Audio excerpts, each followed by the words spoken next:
छत्तीसगढ़ समेत देश में होने वाले लोकसभा चुनाव की तारीखों का ऐलान हो गया है।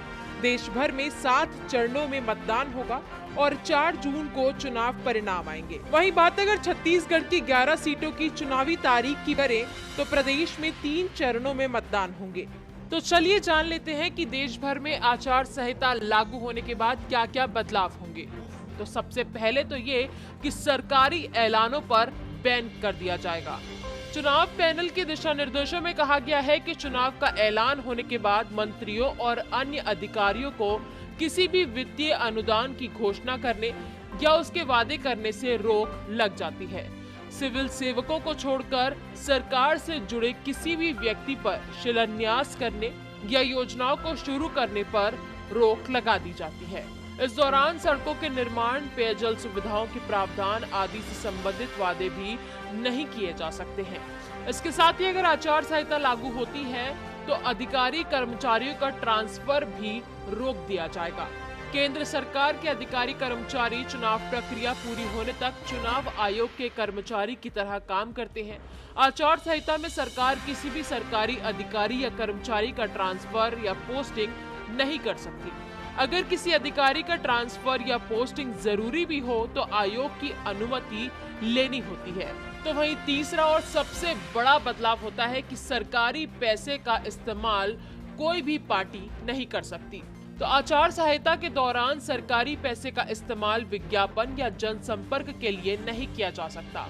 अगर पहले से ही ऐसे विज्ञापन चल रहे हों तो उन्हें हटा लिया जाएगा। किसी भी तरह की नई योजना, निर्माण कार्य, उद्घाटन या शिलान्यास नहीं हो सकता। अगर पहले ही कोई काम शुरू हो गया है तो वो जारी रह सकता है।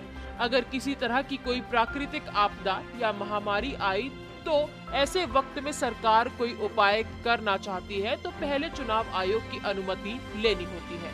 सरकारी विमान, वाहन, मशीनरी और कर्मियों सहित सरकारी परिवहन का उपयोग सत्तारूढ़ दल के हितों को आगे बढ़ाने के लिए नहीं किया जा सकता है।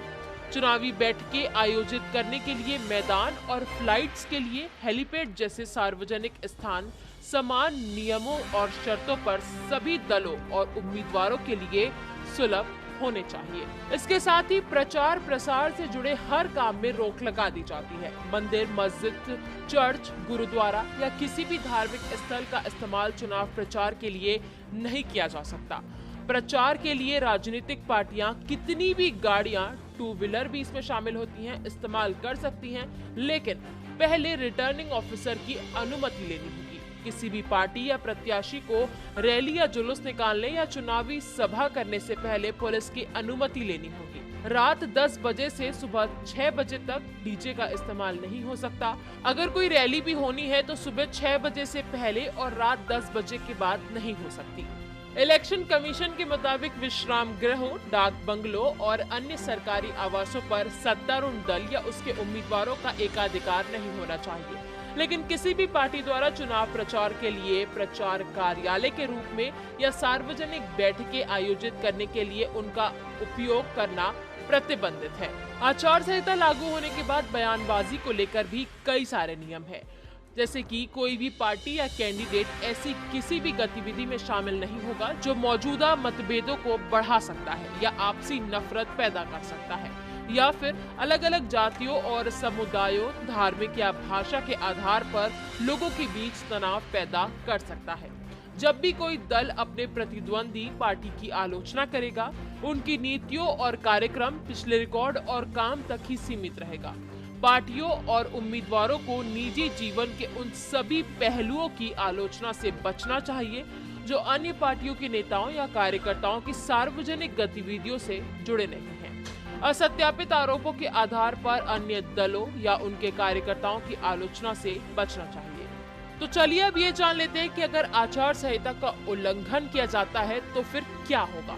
तो अगर कोई भी प्रत्याशी आचार संहिता का उल्लंघन करता है तो उसके प्रचार करने पर रोक लगाई जा सकती है। आचार संहिता का उल्लंघन करने पर प्रत्याशी के खिलाफ आपराधिक मुकदमा दर्ज किया जा सकता है। इतना ही नहीं, जेल जाने का प्रावधान भी है।